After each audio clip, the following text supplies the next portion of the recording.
I feel that. I like the old sporty look, to be honest. Yeah. It fits in with my vibe. Yeah, I hear that. Underneath.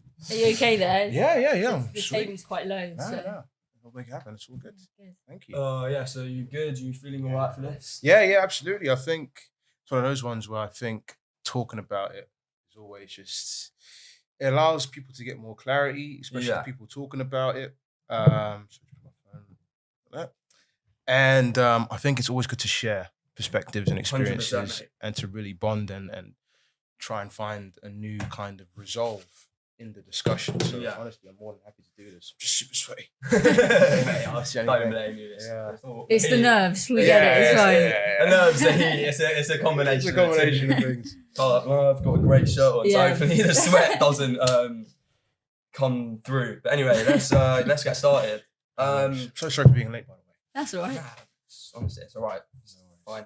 But obviously, I don't know too much about your story. I know Kim knows briefly a little bit about it, but firstly, like, who will we be like discussing and like talking about today? And like, if you don't mind, just give us so insight. It's my oldest brother. Are we shooting, by the way? Yeah.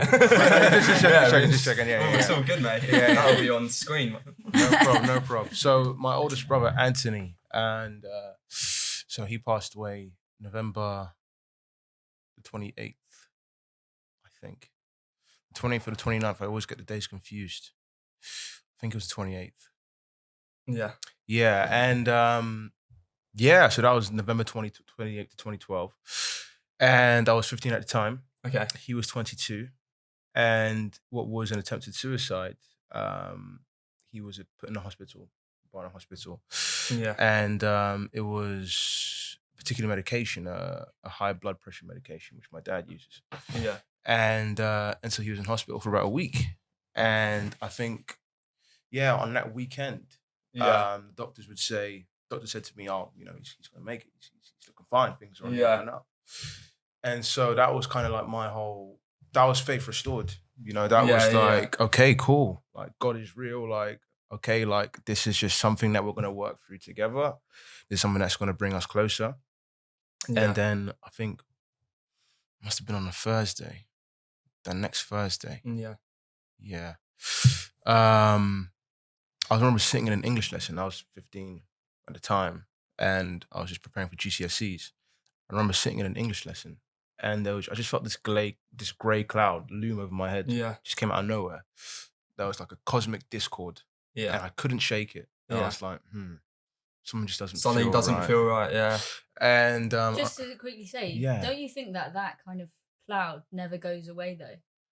Do you feel like it came and stayed, or it kind of you've drifted like through it in a sense? I think I consumed the cloud, and then what I've done now is that I've used the cloud within me to I've channeled it out into the world to create new things. Yeah. And I think sometimes we can either be engulfed by the cloud and then we go down a bad path of vice and self-destruction and self-hatred, and we bring people into that.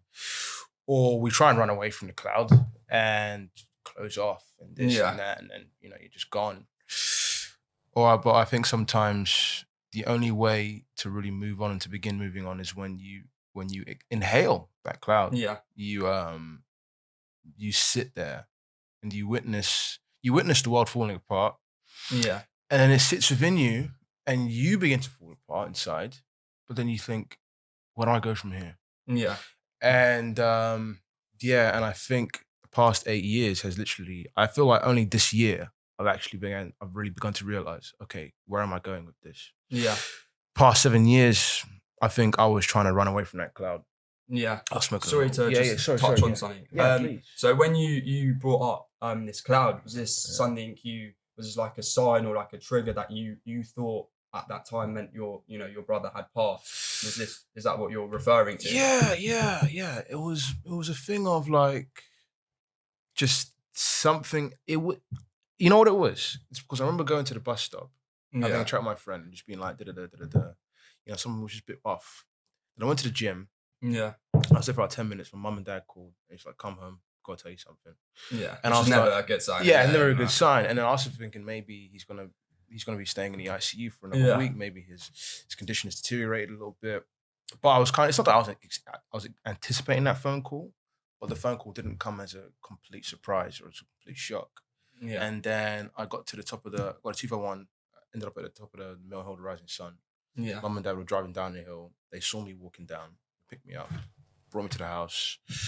My other brother, Arthur, he walked down the stairs, all brought us together. Kind of how we're sitting here now. Yeah. And I remember this so vividly, just sitting down there, very solemn, very somber on a November night, you know, Yeah. when it gets dark at like 5 p.m. Yeah.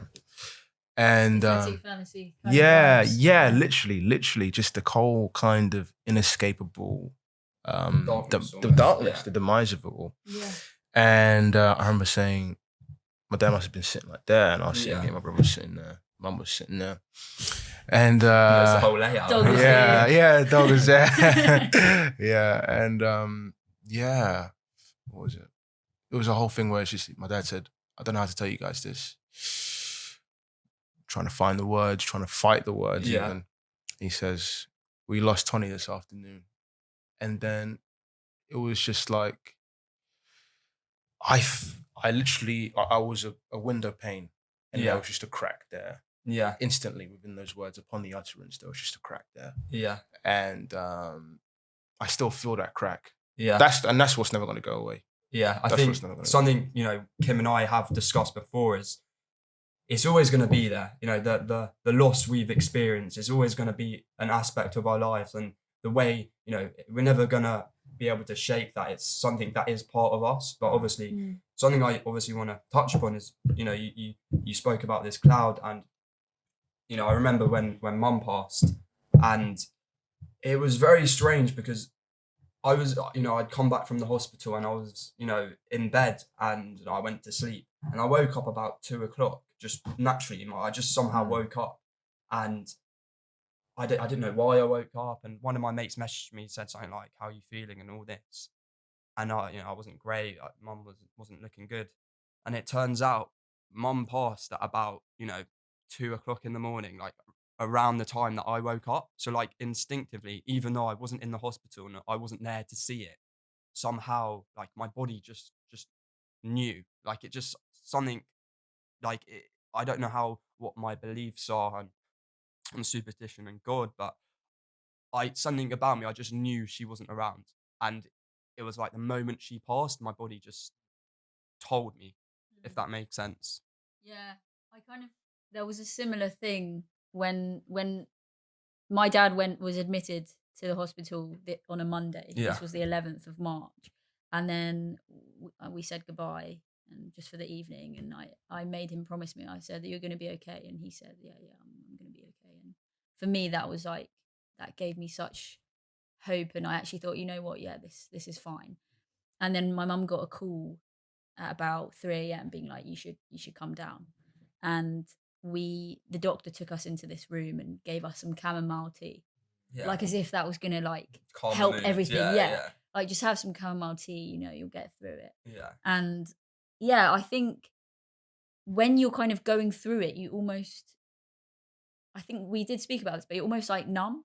Mm-hmm. Kind of like when your dad told you when you were sitting down, you don't really know how to react. It's kind of, because hearing those words like it's not good, or he's gone, we lost him, it's so abnormal. It's not the way of life. Yeah. No. So I think that just you kind of have this reaction where you just kind of become Close numb. it. Yeah. And you I think that definitely lasts for a while. Yeah.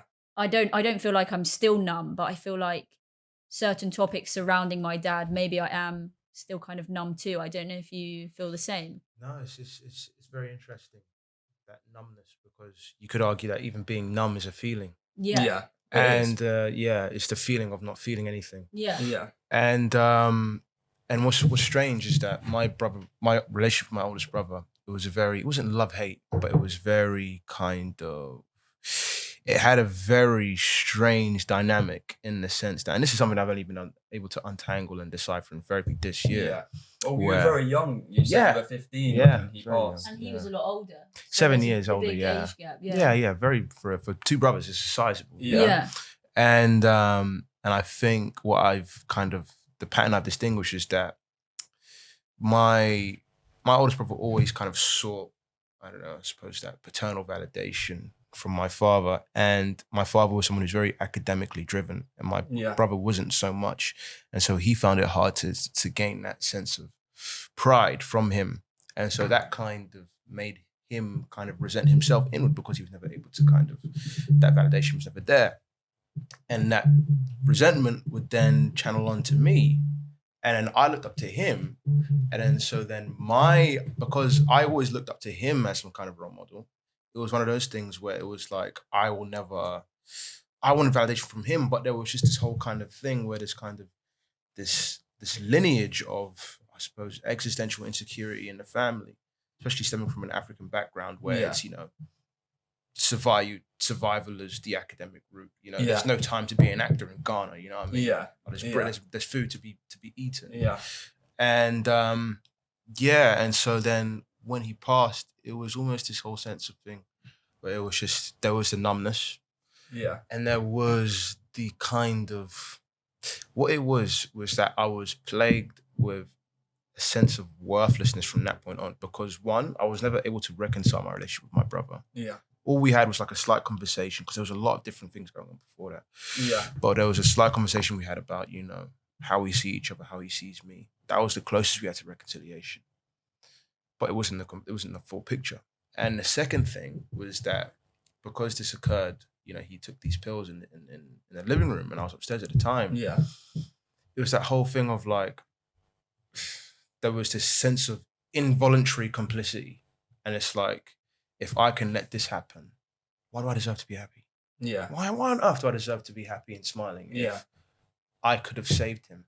And so what was a safety valve for that self-contempt was a cannabis addiction, which had lasted 7 years, which I've only been able to kick this year. Was writing a lot of plays. Good ones. Good ones, very good ones, admittedly. Yeah. But plays which were really me trying to understand myself without actually having to be myself. Every script I wrote was basically a conversation with me, of me with me. From like a third person perspective. From a third person perspective. No, I get that. And I think that's the comfort of writing. I think that's, I know that's why I write, for sure. It's kind of like you're able to confront those feelings, but without confronting them actually. It's like the art is a vehicle, or it's like a catalyst. It's a catalyst. It creates a safe space. I think in reality, when you're sitting on a train and you see something that triggers you, it's like, oh shit, oh Christ. But then when you put it into a piece of art, it's like, allows you to unscramble the mess that is your head. Absolutely. It's the one tool, it's the most effective tool, which I suppose, so many artists go down that troubled route of trying to live through the art, trying to escape through the art. But then once they realize that the art it's not that it's a dead end, but it merely is a reflection of you. But if you keep looking at the art and you can't stand the reflection, you're just going to keep going around this cycle. What I've learned is that trauma, or the terror of trauma, is really a reflection of who you could become. It's a reflection of your own transcendence, which I wrote in a poem. And if you acknowledge that and you see that and you embrace the fear, but you use that fear, you consume that cloud to bring light out, then that's when you start seeing the world differently. That's when you start looking for the truth. That's when I started turning to God for a lot of different things. And that's kind of where my journey's taken me now.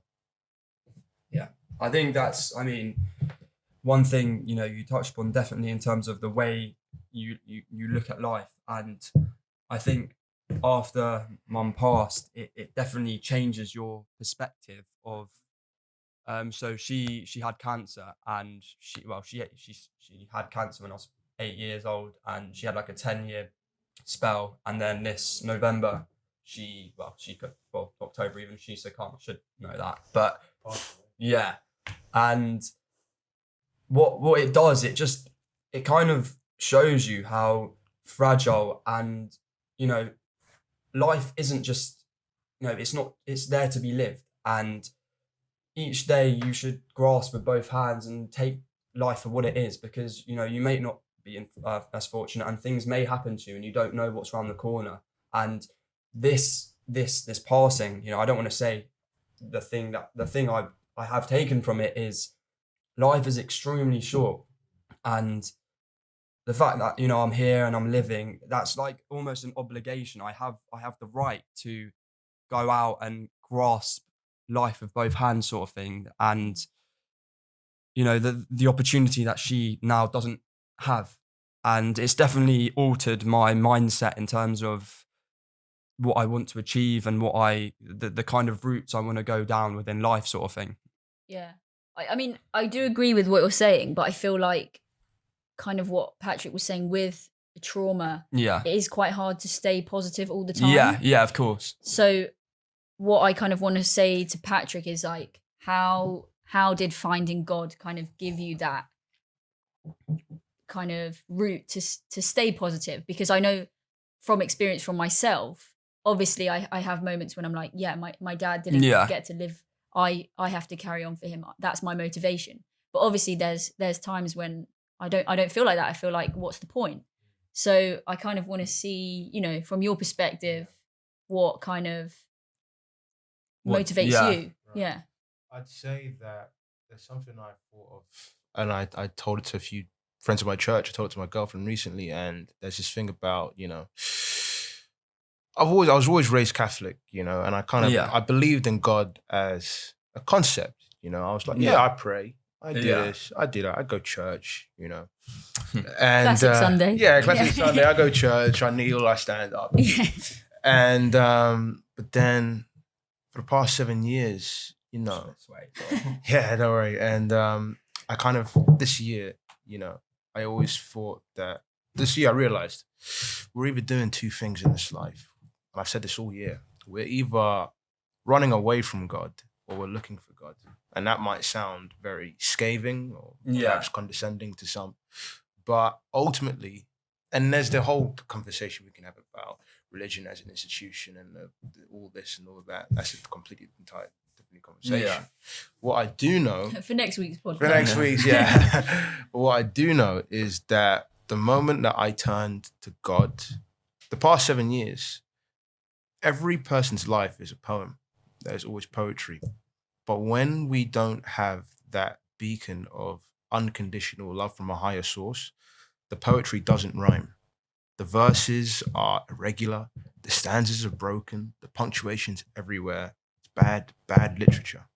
The moment that you turn to God and you give the poem to God and you say to God, God, just do with my life what you will, because I'm trying to offer my own life. Yeah. And none of what I am writing makes any sense. Yeah. I'm going out, I'm hanging out with these people, I'm doing all these things, I'm doing all that. Why don't I feel like myself? Why don't I feel like, where is my empowerment? Why don't I feel real? The moment I gave the poem to God this year, I was just like, God, I can't do this. Like, I can't do this no more. Like, this is all about I can take. The moment I gave it to God, the poem began to rhyme. I started to meet people who believed in me. I started to untangle certain things in my head, in my psyche, which I couldn't make sense of. Yeah. God was the thing I prayed to before night. You know, at night, I was going to bed with a little plaque of Saint Anthony, which is somewhat ironic, all things considered.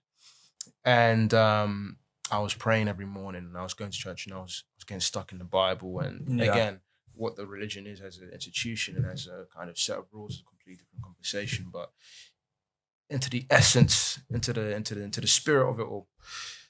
The moment I just let God take control, everything began to rhyme. I began to meet the right people. I began to think the right things. My spirit began to dismantle my ego. I started to feel like myself for the very first time. And so, in answer to that question, you know, God and positivity and how do we turn to that? I think that it's one of those ones where it's scary, you know, and it's that whole thing when we said about, you know, when you woke up at 2 a.m. in the morning, your body told me that something was wrong. And I believe that was your spirit aware that one of a piece of itself is now no longer. Yeah. And your spirit was basically saying, Joe, one of us is gone now. Yeah. And that's what I think I felt when that grey cloud loomed. My spirit snapped up and it said, oh, we've lost someone today. And God is the only one. I think the spirit is what heralds from God. The spirit is an extension of God. That's what makes us individual. That's what makes us capable of doing great things. And once we listen to the spirit only, forget the ego. Once we look for the truth, the scary thing about the world is that when it comes to trauma, it says as long as you acknowledge that you're traumatized, it's fine. Yeah. But then they don't actually say heal. Yeah. Because it's like to be happy in this world, you just have to say, yeah, I had some fucked up shit, but hey, now we're all fucked up. Yeah. You know? Like, no, that's not the case. That's not the case. And there's in the poem I wrote, there's nothing makes greater sense than collective confusion. If everyone's fucked up, then everyone's okay. Yeah. But then I think what's important is that when we say, like, say if I broke this glass, right? And I said, Kim, I'm sorry for breaking that glass. I've got to get you a new glass, don't I? Like, I've got to give you... It is a nice exactly, glass. exactly. Like, I've got not as nice as this one, but... Yeah, I've got to repair what was once before, because that's who I am. That's who you are. I owe it to myself. I owe it to my mission on this earth to get back to ground zero. And I think that God is the only one who can lead us out of the world, out of what the world needs us to be, and to actually who we are meant to be. But so I'm not trying to undermine your beliefs. I'm just genuinely curious. Do you think finding God was something your brother would have wanted from you? It's funny you say that, because my oldest brother was someone who was caught up in the world, you know. And he was not to say that, you know, people who go out are like, that's not that. I think it was one of those ones where my brother was trying to be what the world wanted him to be, in terms of being this, you know, desensitized kind of alpha male figure who never cowers in the face of combat, or someone who is you know, this compelling, you know, ladies man or whatever, just the guy, right? Trying to be the man, or whatever that is. And another conversation about masculinity, you know what I mean? But and it's one of those ones where he'd always say to us, you know, I make these mistakes so you guys don't have to. And I was trying to be him, you know, in my mannerisms and how I treated others. Yeah. How I pursued relationships, all these different things.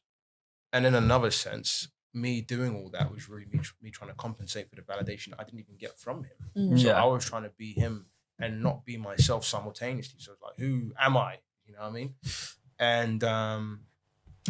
And when he passed this year, I actually realized that the person who I was becoming for the past 7 years, I was trying to basically emulate him to a certain degree. Yeah.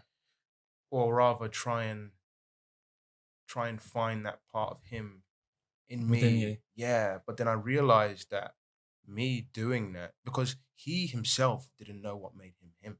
Yeah. He was chasing something that the world was trying to, you know, illustrate to him. And when I realized last year even, that I was trying to fit into the world and trying to be what the world wants you to be, I realized this year that what Tony wouldn't want me to be is what God wants me to be. So what Tony wants me to be and what Tony doesn't want me to be and what God wants me to be line up. And then when I realized that, I was like, oh man, like, so this is what I'm supposed to be. Because if Tony was here, he'd tell me, don't bother with all this shit that the world tells you. Don't believe in this. Like, it's not, because I did. Yeah. And it was me believing in this, which is what led me astray from all of you. Yeah. The ones who loved me, even in my final hour. And I think God, praying, I realized that trying to do all these things which would please me with God's permission, yet I would never feel whole. It was one of those ones where it's like, okay, there must be something I'm missing here. Yeah. And so, yeah, they aligned to the point where I was like, oh, so that's who I'm supposed to be? Well, then if that is the one person that will make me feel alive, then I've got to leave these shadows behind. And that's what it was. I mean, one thing that, I think, we should definitely bring up is losing someone at an age of 15, which is incredibly young. No one gives you the correct tools and no one says, this is how you're going to feel and this is the correct route you should take in terms of recovery. And, initially, I'm just curious as to, how you did respond to his passing and how that may have changed, your look on life, or how that implicated on things going forward up until, well, this point now, sort of thing. I'd say the way I responded is that I ran away from myself as fast as I possibly could. Yeah. I remember one of the first things I said when we had heard the news was, I said, I just want to forget about this. I just want to forget about this because I can't do anything about it and I don't want to sit with it. I just want to forget about it. And so immediate responses. The next day I didn't go into school. I just played GTA 4 on my Xbox for like the entire day. Yeah. And then I was going into school and I was just kind of running with it. It got to the point where I couldn't even say what had happened myself. Yeah. I'd have to say to other people, can you say? Because I can't stand the words tumbling out of my mouth. And then it was just melancholy. It was just like, wow, a constant sense of shock, which that's what it was, complete and utter shock. And then the shock turned into shame. And then that's when I started, smoking loads of weed and playing all these video games. And well, I mean, I think I was always playing video games, but then I suppose it was a thing where smoking weed was the armor. Smoking weed, that was it. Weed became my best friend, and we had a tight relationship. Yeah. And so my immediate response was shock. And then I was running away, and it was shame and guilt. And then it just kind of plateaued into a general sense of inadequacy. Yeah. Whilst also trying to be him, yet knowing that I can never forgive myself. Yeah. So I was kind of stuck. Yeah. And weed was, I suppose, An the chamber. outlet. Yeah. The solid, yeah. Do you think it kind of like filled the void? Smoking. Yeah. Yeah. I think that's weird. I think what filled the void was the art. Yeah. Weed made the void bearable to look at. Yeah. Because I knew I could never fill the void. And if I was sober, I was like, I want to buy a zoot now. And then I'd smoke and be like, all right, cool.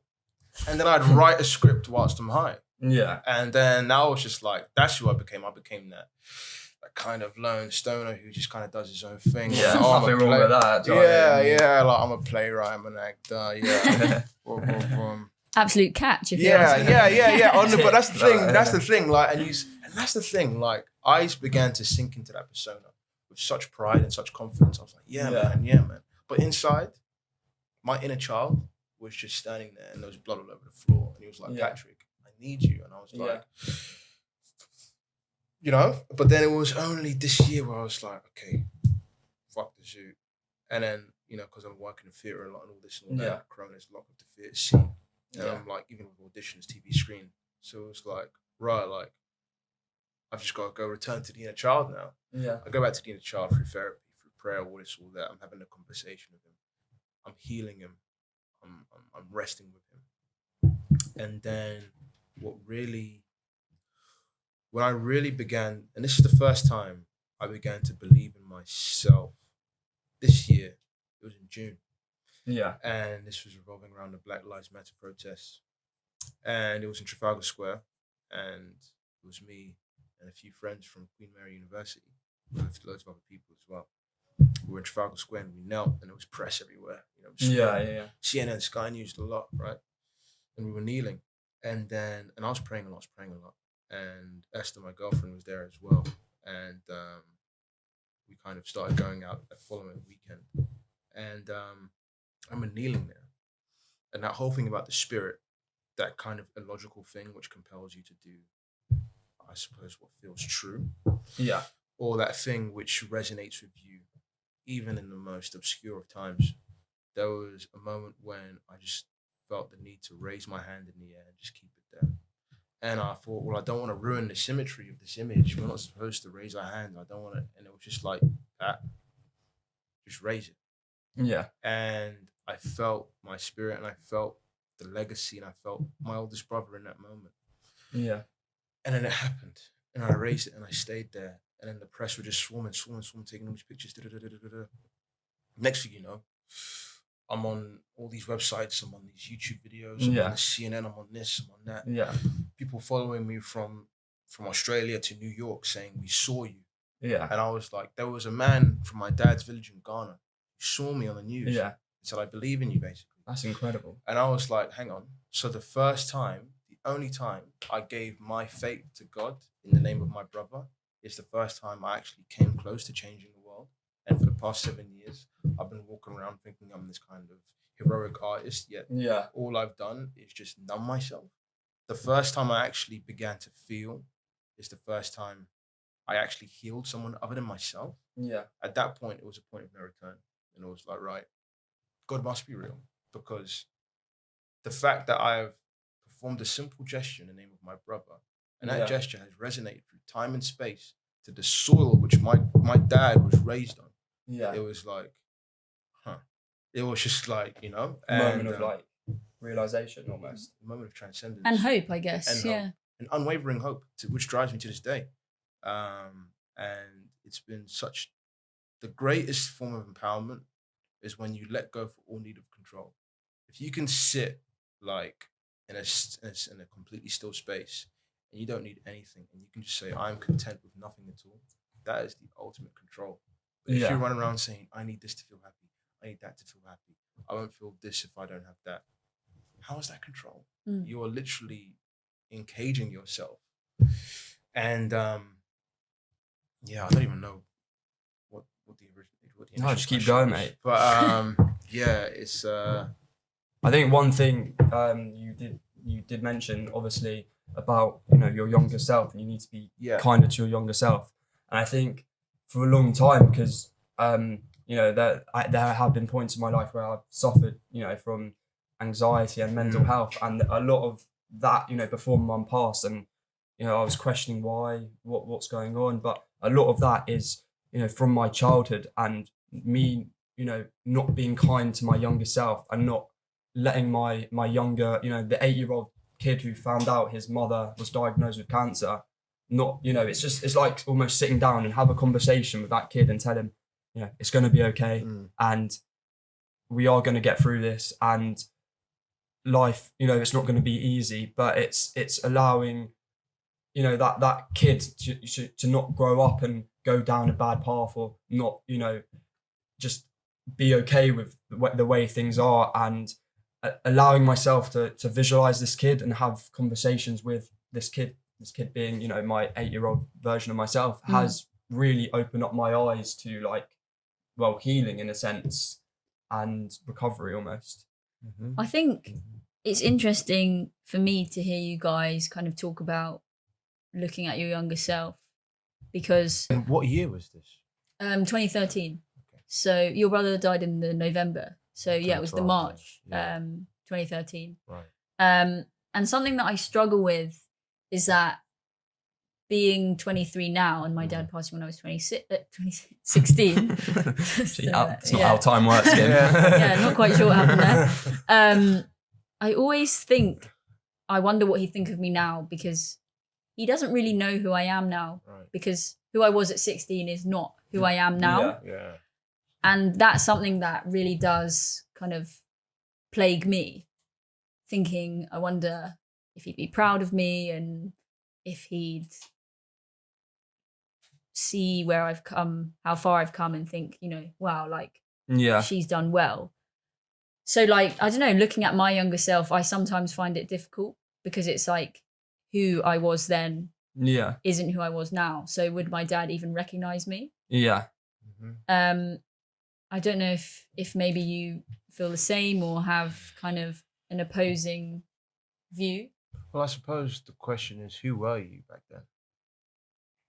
I mean, I was still myself. Yeah. But I think 7 years is a long time, and when you lost your brother and your dad, you were both teenagers, and the transition in the last 7 years is huge. And when I talk about my younger self, it's the idea that when I was this young kid, I not having experienced much of life, and I was just so scared of what was to come almost.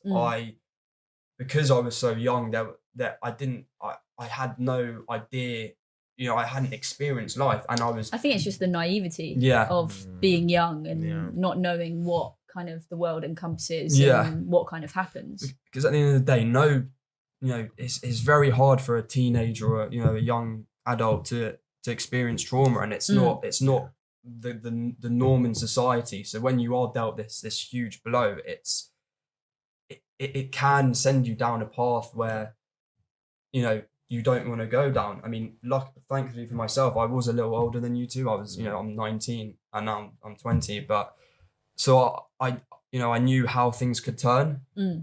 But I think what's really important with loss is finding something that works for you, finding something that you find comfort in. And when you find that form of comfort, you allow yourself, you know, whether that's writing, whether that is God, or whether that is playing sport, or whatever that is, when you find that form of comfort that works for you, you can almost just be almost at peace, sort of thing. You don't need to stress, or if that sort of makes sense. No, yeah, absolutely. I think the scary thing about comfort, though, is when comfort becomes an escape. Yeah. And I think... Or when the comfort disappears. When the comfort disappears. Yeah. Exactly. That's terrible, because it's like, oh, God, what now? Yeah. I'm lost. Yeah. Especially if your comfort is... You find comfort in people, in a person that you can also lose. Oh, that's... We've touched on that before. Yeah. We've touched on that before, yeah. And that's the scary thing. Yeah. But I think what's key is that we'd have these methods of soothing, of healing, of comforting, but ultimately, the crack will always be there. Yeah. But there's no denying that. There's no denying that. No. Absolutely. But I think what really enables us to move through the world with grief is this unrelenting resolve in how can my story save someone else. Yeah. And that is the greatest comfort. Yeah. It's because then it no longer becomes a matter of me finding a way to deal with my pain. It becomes a matter of how can I save someone else from their pain. Yeah. And once that becomes the sole objective, then the only thing you find comfort in is actually doing uncomfortable things. Yeah. The moment where you come out of a therapy session and you have a really tough conversation, and then it enables you to see things differently, or to take up a new challenge, or to bury your hatchet, or to have a new conversation. If that means bringing people together, then uncomfortable things they reconcile you with broken parts of yourself. Yeah. And I think moving forward as an actor, as a writer, director, poet, all these different things. A lot of job titles there. Great guy. You did all right. Thank you. I think it's just a matter of like, when I was doing some teaching on this online course the past week, you know, I was waking up early, you know, cracking on, directing performances, giving feedback, and they were so inspired, they were so riveted, they were so charged to become who they're meant to be as artists. And my drive and my willingness to help them become who they are is knowing that that's what I'm supposed to do on this earth. Yeah. That is the task that God has given me on this earth. I think it's funny because sometimes we live in a world. I'm the kind of, when I talk, I just go for a bit back, but you know what I mean. But I'm But I'm the kind of guy. People always say, you know, you got to look out for yourself in this world. Yeah. It's okay to be selfish sometimes. I do agree with that. I agree to it. I agree with it. But then it gets to a point where, imagine we lived in an ideal world where everyone's sole concern was how everyone else felt. If we lived in a world such as that, where you cared about me, I cared about you, you cared about them, and we all cared about, where the only thing we cared about was each other and not ourselves. Yeah. Surely, we wouldn't be falling down these holes. Surely, we wouldn't be running away from trauma. Surely. But then again, that's an ideal world. And people love to restrain themselves and throw that a possibility of by saying it's not realistic, or people don't feel like that, or that's not the way the world is. Yeah. To me, that sounds like I'm broken. Yeah. So I can't. And it's like, well, so am I. But just because I'm broken, must I just leave this glass destroyed on the table? Or must I literally reassemble myself if it means that I can inspire someone else to do the same? One thing I would say about that is, I think I completely agree. I think, not only your world, but the world around you is a much better place when, you are helping people. But one thing I would say is sometimes it's okay to accept help, and Oh yeah. understanding that, when you are going through a loss, the initial reaction is people will want to help you and people will want to be there to support you because you need it. And this idea that in a moment of trauma, it's hard to share your comfort and support other people when you need to be inherently selfish and look after your personal interest, which are the fact that you have lost someone close to you, and it's not easy. And like, I completely understand what you're saying in terms of life being an easier place if we all sort of help each other in a sense. But from a perspective of loss, I think it is okay to be selfish. No, 100%. I think because loss is one of those things where you have family and you have people who have shared similar experiences, but ultimately, loss is a one person journey. Yeah. When you wake out of bed in the morning, it's a one person journey. Yeah. And sometimes you need to shield yourself. Sometimes you need to protect yourself, protect your psyche, protect your spirit as well.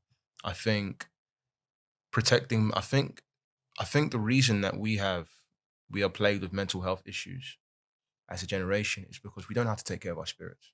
And that might sound like a very abstract concept to some, but I think once we are detached from a spiritual reserve, which keeps us safe from other people's, I don't know, projections or trauma or coping mechanisms. Once we keep our spirits safe from that, that is what allows us to keep our heads screwed on. But when we don't have that spiritual reserve, our mind gets compromised, and then we become anxious, and then we become depressed, we become suicidal. Yeah. And that's where prayer came into it for me. Yeah. I think 7 years ago, for this past 7 years, smoking a lot of weed, trying to get into a lot of relationships, so I could be validated in the eyes of some woman, and that would be enough to make me feel good about myself. That would be enough to compensate my lack of worth. But in a way, that contradicts what you were just saying about how it's a one-person journey. Yeah. I think because that person that you seek to fulfill the void actually can't fulfill the void. Exactly. In that sense, because that's what I was doing. I know. I know what you mean. Because when I think it's a one-person journey, but then on that journey, we try and bring things along, or that journey takes us to places where we shouldn't go. Sometimes those one-person journeys lead us into the arms of another person, and it's like, okay, I'm safe now. That relationship ends. Fuck, I'm worse than I was before. Back to ground zero.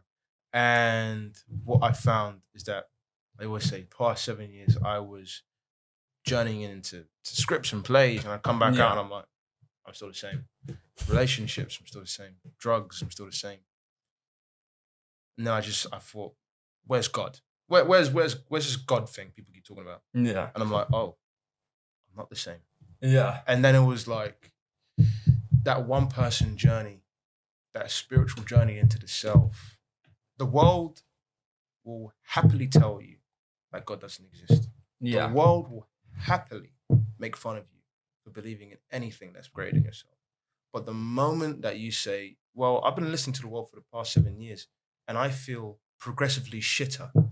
The moment I actually relent from that, and then I actually go to the thing which everyone keeps telling me not to go to, suddenly I actually feel like a real human being. Yeah. But just to play devil's advocate here, if you believe there's a God and you believe this higher spirit is kind of guiding you in your life, why would he evoke such pain? Why do you evoke such? Because to you and your family and your brother. Because I think, as we said, that life is incredibly short. And I think it's one of those ones where the moment we realize that we as individuals are merely vessels to achieve a greater truth. I used to always think, I'm going to be this guy and da-da-da. But then I thought, well, maybe my job in this world, maybe it's not all about me. Maybe my pain maybe this suffering that God is causing my family and I has two functions. The first function is that I would never have been able to know who I could truly be, or Yeah. I would have never known how to save someone else's life had mine not been destroyed. Yeah. And then when I realized that, I was like, wow, that's pretty dark. But then the second thing I realized was that what if the canon of the human experience is merely a collection of journeys which leads to a greater truth? And I think that it's almost like that's when it comes to the whole thing about the poetry of our life rhyming. When we turn to God, everyone in this life has a poem, and sometimes, most of the time, it's a pretty bad poem. And then once it begins to rhyme, people look at that poetry, and they become inspired. Or it's Nelson Mandela, or Martin Luther King, or it's all these different people, and they think, wow, like this person went through it. This person was in prison. This person was tortured. This person faced scrutiny. This person was assassinated. Yet they have saved the world, and they gave up everything which they held dear to them. And I think that what might seem really dark and unfair, this trauma that we have, God is the only thing that can turn our trauma into treasure. And we all have trauma because even though we are all alive, no one actually knows how to live. And I think that's because I think that we're detached from that spiritual truth. We're detached from that spiritual objectivity, which allows you to know what's good for you and what's not. We conflate what's good for us with what's bad for us, and then complain when suddenly people hurt us, because really we're hurting ourselves, and we're giving permission to others to do the same. And then when we turn our trauma into treasure, once we think, nah, I'm gonna use this for something greater than myself, then that's when I realized that God has given me this pain. God has bestowed me with this pain, not because he wants to see me suffer, but because he knows that if I believe in him, I will become what he wants me to be through this pain. And I think with this grief, God is just here like, okay, any minute now, any minute, Kim and Joe are just gonna turn to me and then we'll make it work. But they're not turning. And that's because we're asking ourselves, why do we do this? Why do you do this? Why do you do this? And God's saying, I'll tell you, just turn around. And that was me for 7 years. I was like, all right, I'll just run my own place and figure this shit out. But that wasn't working. And then the past year, it was like, oh, so this darkness that I have is this dark cloud that I've consumed is the one thing which I can convert into light and love. And my God destroyed my world so I would know how to help save someone else's. And that is why. Because that's the only way you can save someone, by knowing what it means to die. I mean, it's very interesting you say that. I'm curious though, what was your brother's beliefs? I mean, I know it's a long time ago, but did he have as much a religious focus as you do now? Or I mean, I think we were all I wouldn't say we were Catholic in name only. But I think we all believed in God. We all prayed. But my brothers and I, we never turned to God as that life source. We always kind of just, prayed at Christmas and, And the year my brother passed away, he actually had a tattoo on his chest. He got a tattoo of the cross. Yeah. And it had our initials on it, PB, AB, RB, HB. And and then so he had God in his mind, but he never had God in his heart. And there's a difference. You would say there's a difference? Yeah, when you have God in your mind, it's that whole thing where it's like, I'm gonna pray, and if I pray, then maybe God will help me out. Or when we have God in our mind and not in our heart, we look to God and we say, God, why do you do this to me? How can I believe in a God that will do this to me? But when we have God in our heart, it's like, it's one of those ones where it's like, that's the thing. When I lost Tony, I was so angry at God in the world. I was like, right, God, you have some explaining to do. Yeah. I was gonna hold God accountable, but I was only operating in my head. But then when I had God in my heart, and I said, God, like, I've been trying to find the answers in the world for so long, and they haven't given me anything. If anything, they've just confused me more. Like, when you have God in your heart, that's when you just let go of the world and all of its promises, and you say, no, I don't want any of this, because this is actually keeping me away from the truth. And so my brother wasn't very religious, but I think that the only reason he wasn't religious was because he was trying to be what the world wanted him to be, because that's what we all define as happiness. Yeah. And that's the thing. There's a difference between being happy and being joyful. My brother might have been happy at times, but he was never joyful. Yeah. And I think if he was to look at me now, he'd have said, thank you, God, because I didn't want my younger brother to become who I was becoming, because I was going down that path thinking I was going to find happiness. Yeah. And the fact that my brother has now turned away from that and is now looking for you, he has now found the joy which I wish I could have found when I was young. Yeah. I mean, I know towards the end of Mum's life, she definitely questioned her religious beliefs, and in terms of, like we brought up on how, how can, if there is a God, how can a God how can I go through this much pain? And definitely my beliefs, I'm very much, agnostic. I don't necessarily not believe, or I don't know what I believe, but I think there's an element of spirituality that I do look to, and, whether it's seeing a sign of, that I think we might have spoke about it once, but I look at feathers, and white feathers, for me are a sign that my mum is still around and she's still guiding me in a sense. Yeah. And, I don't want to say that's me believing in God, because like I said, I haven't really looked towards it. Yeah. But I'd like to think that her presence is still around, and her presence is still watching over me and guiding me to fulfill a happy and an successful life, sort of thing. Yeah, I find a lot of comfort in white feathers as well, because I feel like they turn up in the most kind of random places. Yeah. I had a job interview in March, and I was just walking along the corridor, and there was a white feather, and that for me gives me some kind of comfort that, my dad is watching, and he sees, and he's proud. Yeah.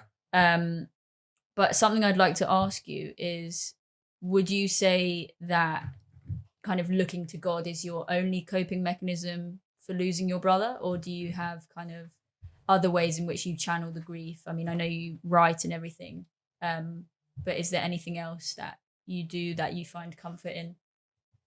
I think that's the thing. Previously, I used every coping mechanism except God. Yeah. Particularly in 2015, boy, that was a year. That was just like smoking weed there, taking pills there, toxic relationship there, and it's like, but I was happy, I was happy. Sick year. Yeah. Literally, that was the year when I was like, I think 2015. I turned 18. It was like we just finished high school. Yeah, we just finished sixth form. And literally, I just taken my gap year, so you can imagine the chaos I was planning. You know what I mean? I was planning my chaos. Yeah. And that's the thing. I didn't even see me planning my chaos as me running away from myself. I just saw it as living life. 18-year-old boy, being an 18-year-old, having living life, being a geese. Being a geese, like doing the norm, really. Doing the norm, doing what the world deemed as ideal. And then the moment, like, literally, it got to a point where when I was smoking weed, like 2015, 2016, all that, like, I wouldn't even have breakfast. Like, I'd get out of bed. Wake and bake. Literally, the thing is, I mean, you know what I mean? It was one of those ones where, like, my mum and dad were in the yard, but literally, it was a wake and bake where it was like, right, I'm going to, like, walk down to, like, the alley, literally, like, down the road, run a zoo, come back. And then I'll brush my teeth and have breakfast and start my day. You know what I mean? And using all these different coping mechanisms and writing and acting and relationships, all this. But now, like, the thing about God is that God is I don't even see God as a coping mechanism. I see God as An answer, it seems like.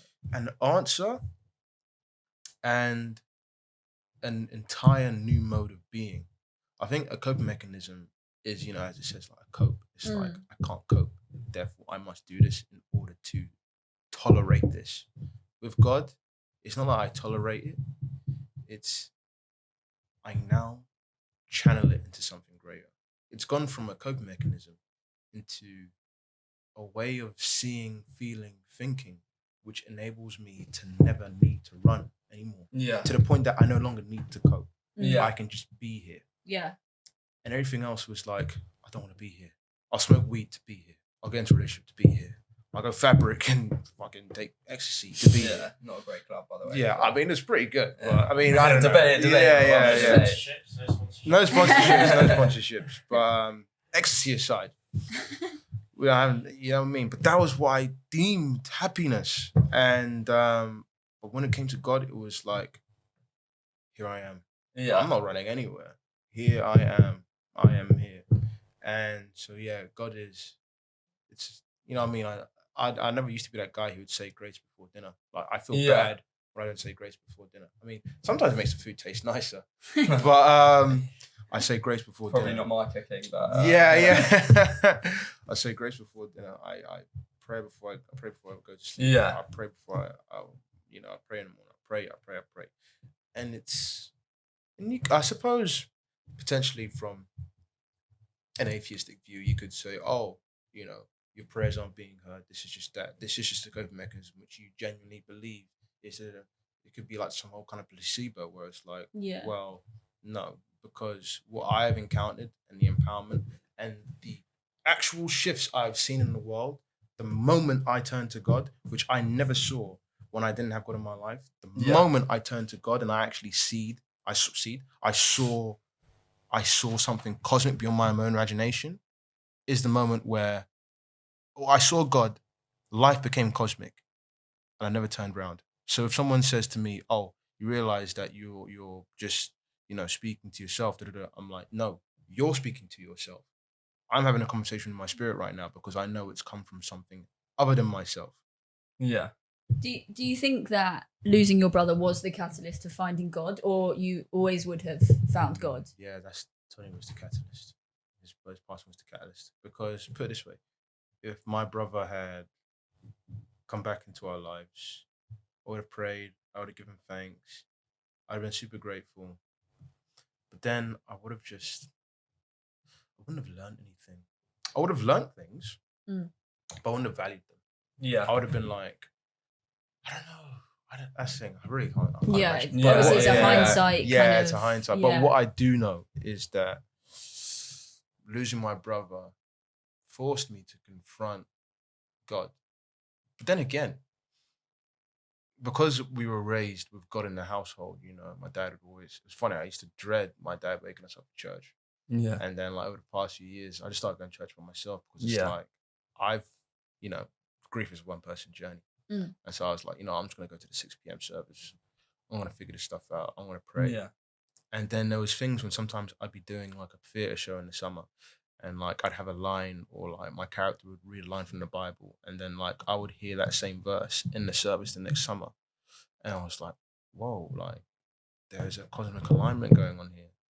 And I think that losing my brother, because we always had God in my mind, I had a decision. Do I pluck God out of my mind and just say, fuck you, world, and, maybe even start selling drugs or, become a complete nuisance? Like, in the eyes of the world, I had a plausible reason to go off the rails. To the point where it's like, he lost his brother when he was 15. Now he's kind of this, he's kind of that. And someone would just say, oh, I see, Yeah.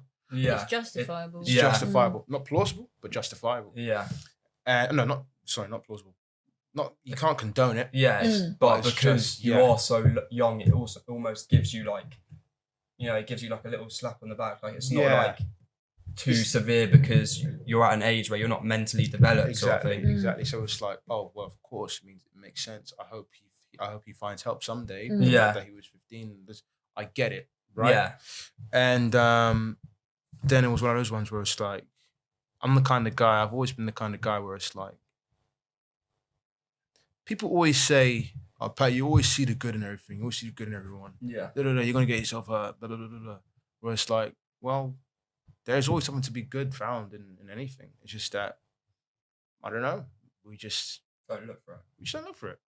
And I think it's easier to also look for the bad in something. Yeah, it is, yeah.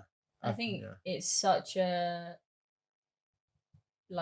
easier mentality to kind of just see the negative in a situation as opposed to the positive. Because cynicism keeps us safe. It's like, because it makes us, when we berate something or belittle something, it makes us feel superior. Yeah. It makes it kind of leaves us exempt from taking responsibility. If you say, oh, that guy's a dick, then it's like, I'm not a dick. Yeah. And it's not my fault. He should say sorry to me. Yeah. Whereas like, if we just like kind of hone into the truth, it's like, you know what? That, in hindsight, maybe I shouldn't have, I guess, reconciliation, It's just, I think we just need to, just get over ourselves. But that's what we have. The world is prided on such negativity, and that stems from the ego as well. Yeah. That whole thing about ego, that's the thing about ego. It's this false self which prevents us from connecting to the inner child.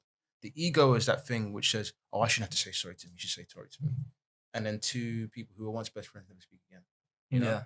The ego is that thing which says, you could be in a relationship and it's like, oh, well, and you cheat on them. It's like, oh, well, I didn't mean anything. It was just that, like, it's just one night, like, cool. And it's like, no, like, you've hurt someone. Yeah. Hold that down. Yeah, there's implications. Yeah. Hold yourself responsible for your actions. Exactly. I think that is, definitely an important way to look at life. And I think, a lot of us, have jealous implications, and, we always come, so we don't come from a place of a bad place, but because that's how we've been raised and that's how society is, we don't necessarily always take responsibility and, take our actions as they are, sort of thing. Yeah.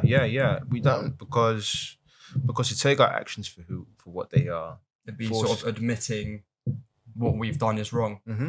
It's easier to kind of like dismiss the repercussions. So easy. And I think the moment we actually accept those repercussions, we have to have a conversation with our inner child to the point where we say, is this the kind of person I am? But we don't want to have that conversation. We want to make excuses for it. We want to do this. We want to do that. We end up running away from the inner child.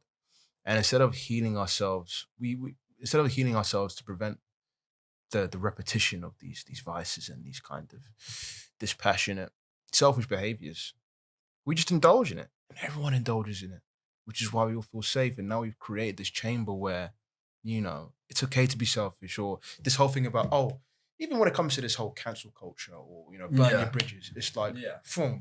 I'm gonna reject everything which doesn't sit well with what I think, which doesn't gratiate my ego, basically. Anything which doesn't make me feel good, I'm gonna fuck it off. And it's like, mate, like, here we are having a conversation about the only human emotion which takes one lower than rock bottom.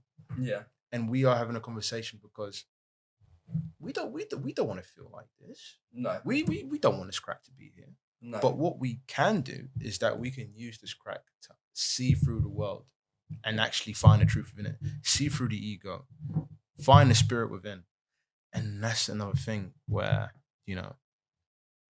this conversation about, why would God give us such suffering? Yeah. It's because this suffering, a lot of people might go through their life and not lose anyone until they're 40, 50. Yeah. We are terribly unfortunate to have lost someone at such a young age. At the same time, perhaps this is me looking for the good, we have been given an opportunity to see through the world and find the truth within it. Once we have that crack in ourselves, the world cracks. Yeah. And we can let our egos die in the face of grief if we want them to, or we can reinforce them and become menaces to society and become this kind of this fucking deviant, this rock star doing balloons, doing coke in someone's yard and getting into a fight because they don't like you doing coke on their table. You know what I mean? And then it's a good table. Yeah, it's a good table, you know what I mean? And but that's the thing. God has entrusted us with opportunities to save the world through grief. And it sucks to think of it like that because then it's like, why me?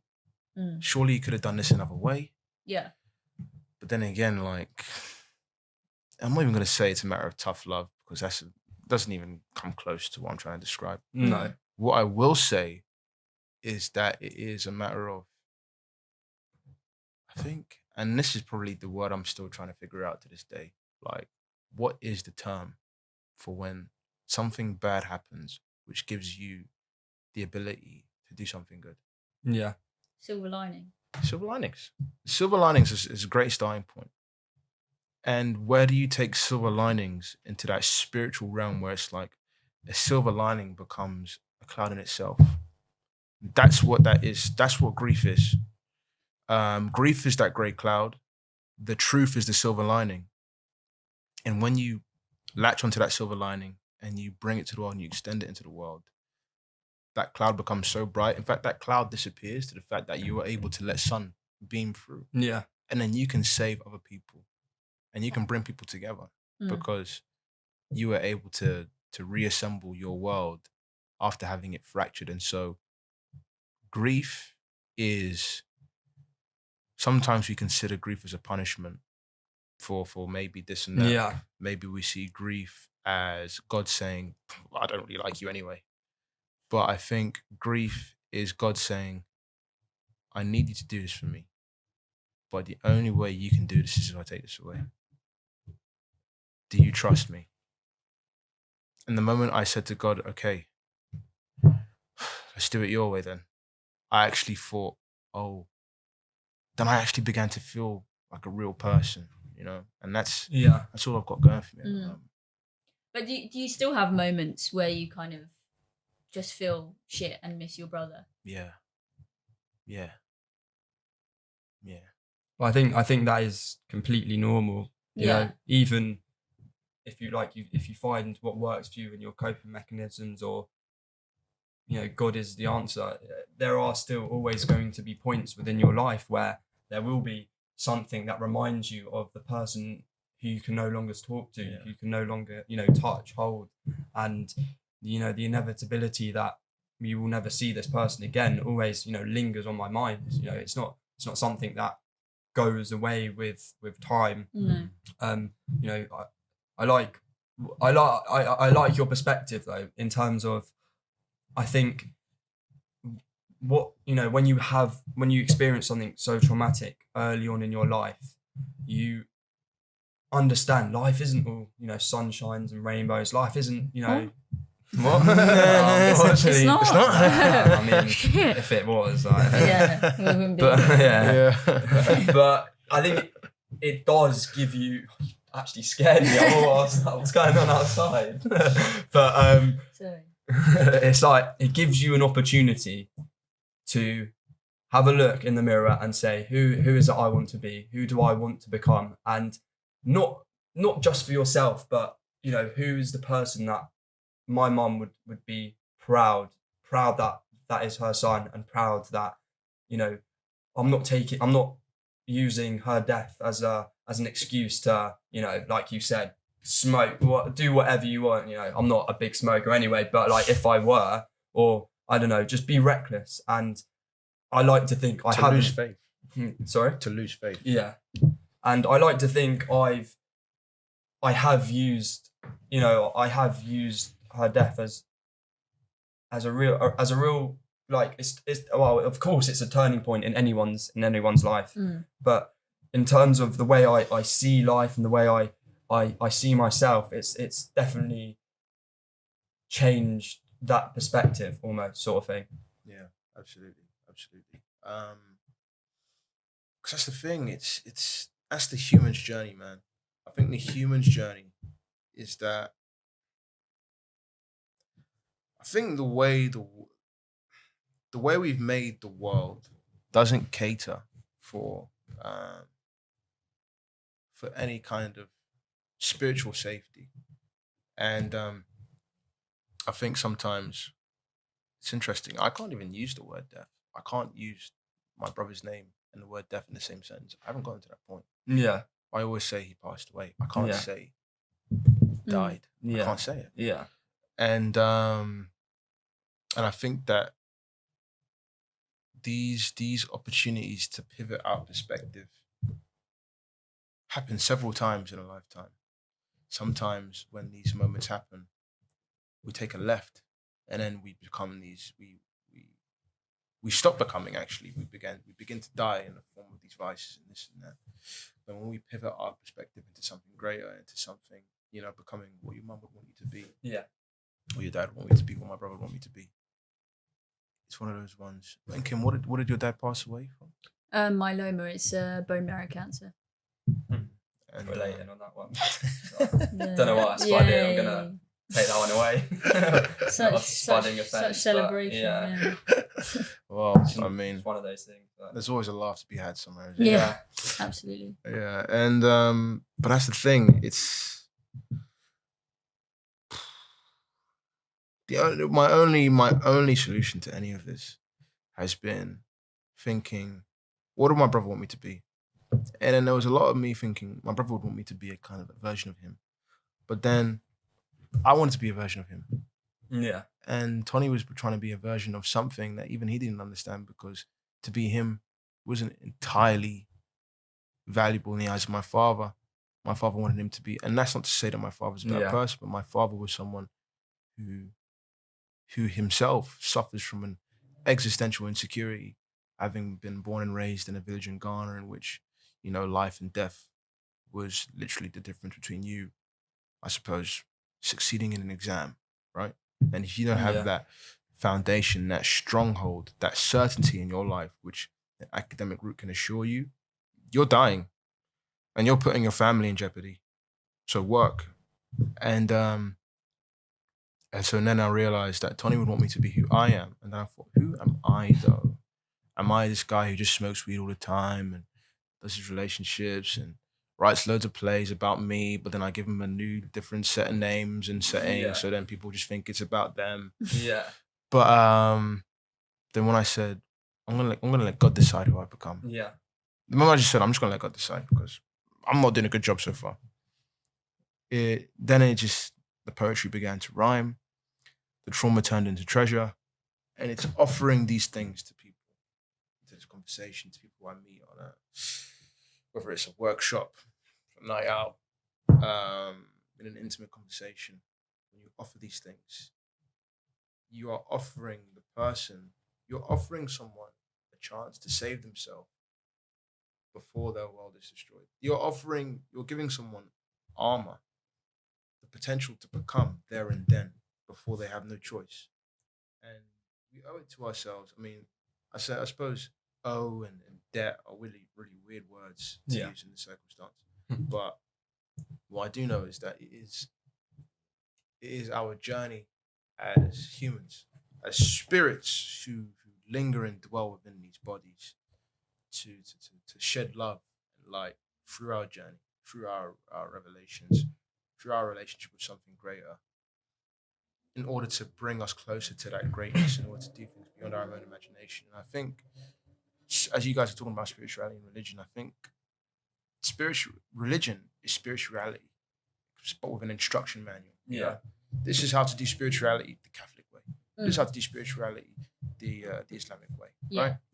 And then I think we live in a world where I just like spirituality. That's fine, because it's something. And I'm not the kind of guy where I'm going to belittle this, that. Ultimately, I think, if we have different instruction manuals, it's cool. We're trying to do the same thing, but a different way. It's more than one way to skin a cat. Yeah. But I think that to throw away the manual altogether, or to say this whole spirituality thing doesn't suit me, that's cool. That's great. But who are you then? And that's the scary thing. We need that, because spirits are real. Spiritual destruction is real. Spiritual warfare is real. And I'm not too sure on those concepts of heaven and hell. It's a bit abstract for me. Yeah. But what I do know is that bodies perish, spirits live on. And provided that our spirits are solely guided towards healing, reconciliation, forgiveness, in some cases redemption, love, nothing but love, then we may lose people and we may die one day, but we'll save the world, and God knows what happens then. I do want to ask though, if so, you're 23, Yeah. so you're now older than when your brother Yeah, passed, yeah. and No. well, yeah, I'm just working it out in my head. It's quick match, yeah. But if you could have a conversation, you know, when he was at his lowest point, and you know, after 7 years of understanding pain and you know having had a closeness to God, if you could like sit down at that point in time when he was at his lowest and have a conversation with him, what would you tell him? Well, I've really put you on the spot. No. As a starting point with this question, because my birthday was April 13th during the peak of the lockdown, you know, and I was planning to go Soul Train. Got written off, and so I was talking to my therapist at the time. I said to her, and she wanted me to kind of write a letter to Tony. You know, what would I say to him? How do I forgive him? How do I let go? And so on April 13th, I decided to go to his grave in Hendon Cemetery. Yeah. Sat there for about 2 hours, and I wrote this letter about forgiving him, about letting go of certain things, about realizing what was going on, about realizing the trauma which me, my father, him, the whole family were just ping-ponging across the table because you know we just didn't know how to deal with it. Yeah. And then when I walked home from the cemetery, and I was going through so much at the time, I was just coming out of a really rough breakup, which my self-worth had just like, oh, there it goes, you know. I was doing all this different stuff. And when I walked home from the cemetery to my house, there was no anxiety, there was no depression. I experienced ultimate clarity. And I was like, whoa, I've never experienced having a clear head, just being present. And then but what I would say, so I had that moment of speaking to him and saying that to him. Yeah. And the freedom and the forgiveness and the absolution of guilt and shame which doing that offered me. To an extent, mostly. Some of it I still try and resolve and reconcile to this day. Probably always will. And but what would I say to him at his lowest? I'd say, Tony, we're all lost here. We're all lost here. We don't know what we're doing here. We're trying to find something which doesn't last. We're trying to find happiness doesn't last. Happiness has to be topped up with relationships, with drugs, with anything. It has to be constantly topped up. But joy is an infinite reserve.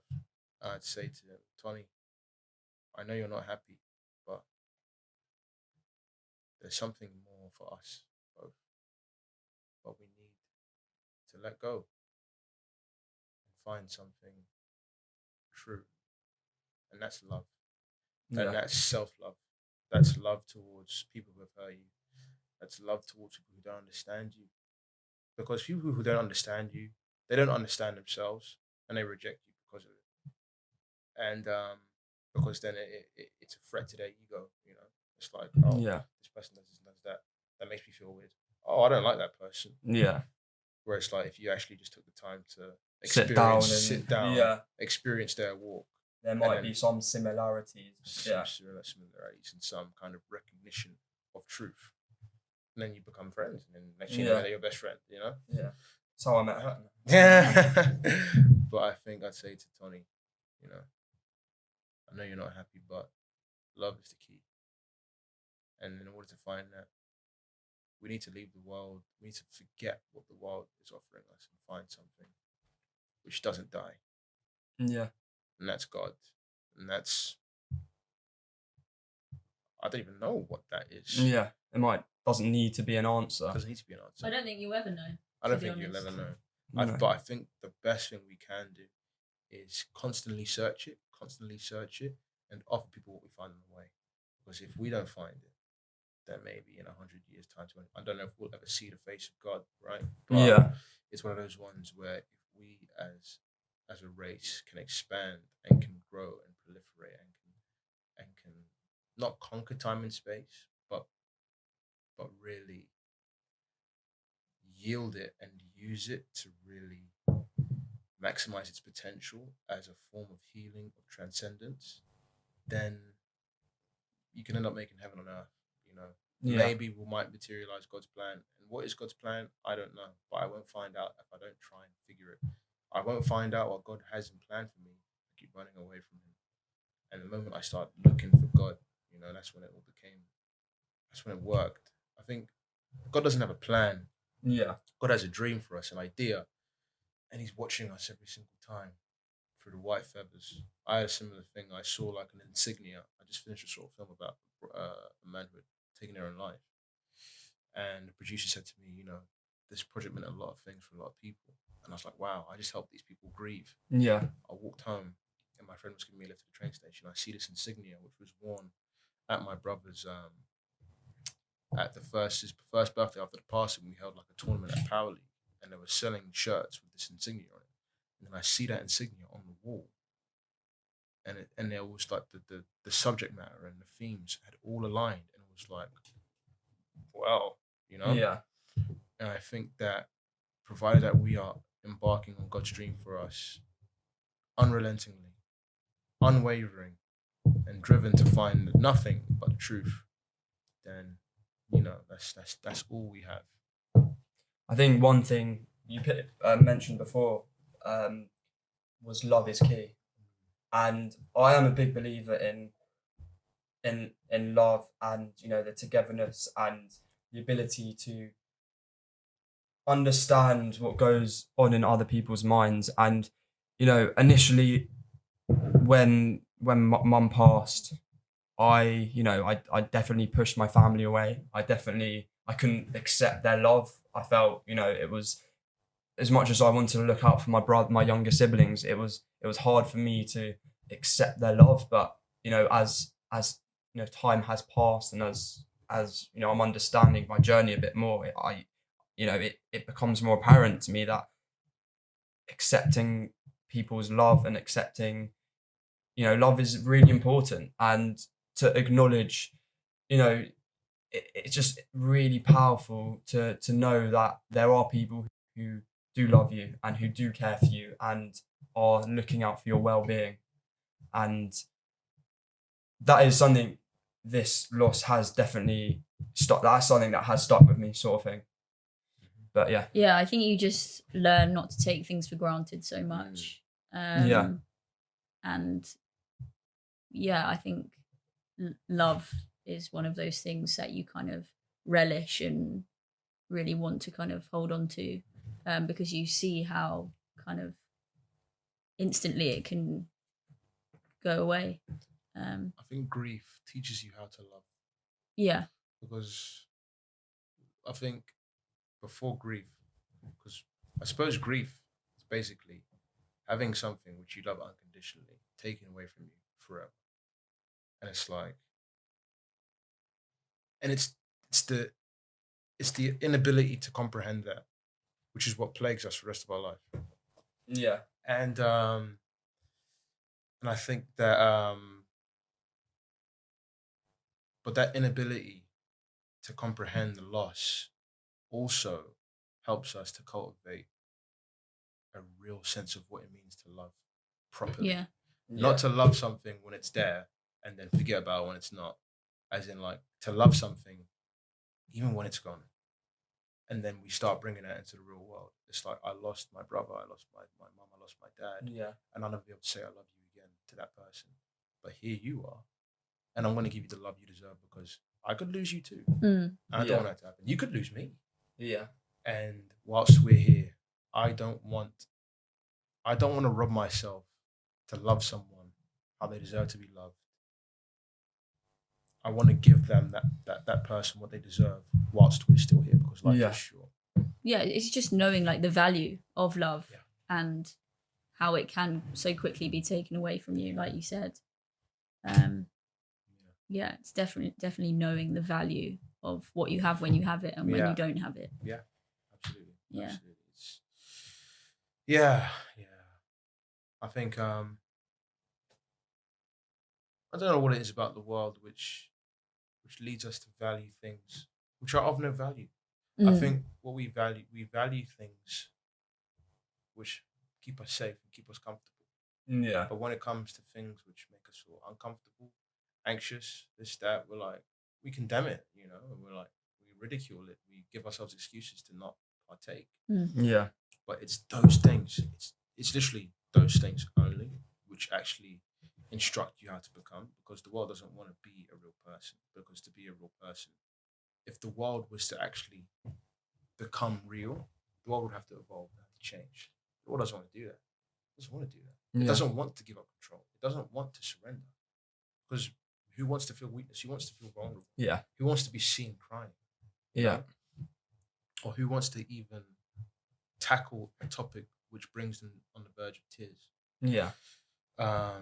We just want to have a good time. You know? Yeah. We just want to run around.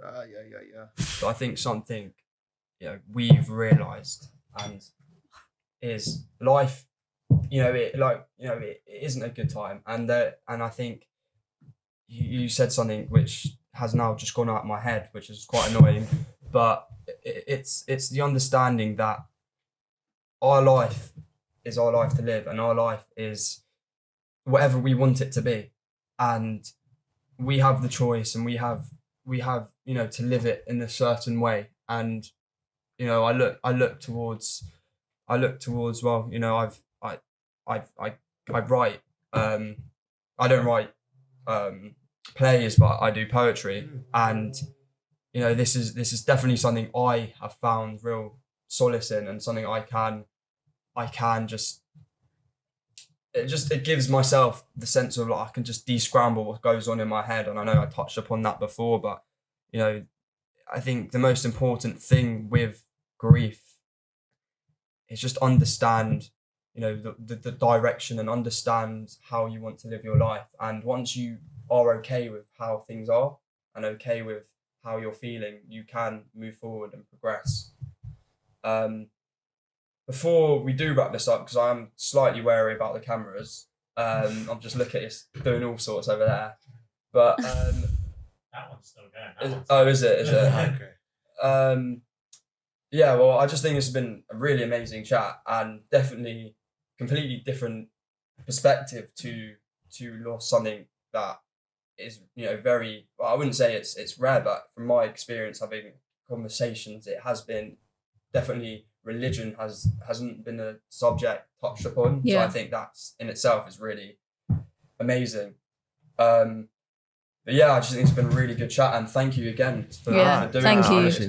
Honestly, for sharing your wisdom and your story. I'm kind of just riffing most of the time, but sometimes it just kind of, oh, right, it works. I'm sure some people definitely, like you said about sharing, definitely people will take something from this. And for that, all I can say is thank you, mate, because I hope from this project, I do want people to understand that it's okay to talk about loss, and it's okay to be grieving, but it's coming together and to talk about it and sharing your pain, so people can also be okay, and is what I'm trying to do. So yeah, just to quickly add, I think also having these conversations and being able to speak about who we've lost really immortalizes the people we've lost, because we're keeping who they are alive, and legacy.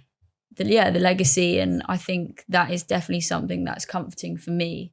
And I want to thank you for thank you, Kim. Thank you, Joe. It's been it's one of those ones where it's tough. It's tough. not easy, It's is tough. it? It's hard, but it's something, an element of what I've noticed. It can be refreshing, like afterwards, after this chat and the previous ones I've had, I kind of have a sense of enlightenment. I kind of feel like all this shit has been it's been like dismantled, pushed away, and I'm like, it's therapy. And free as well. Yeah, tell me about it. But yeah, honestly, mate, it's been an absolute pleasure. Thank you. That's all I can say. Really. Thank you. Thank you. Thank you. Wrap it up with a little picture, because I want to get one for the ground.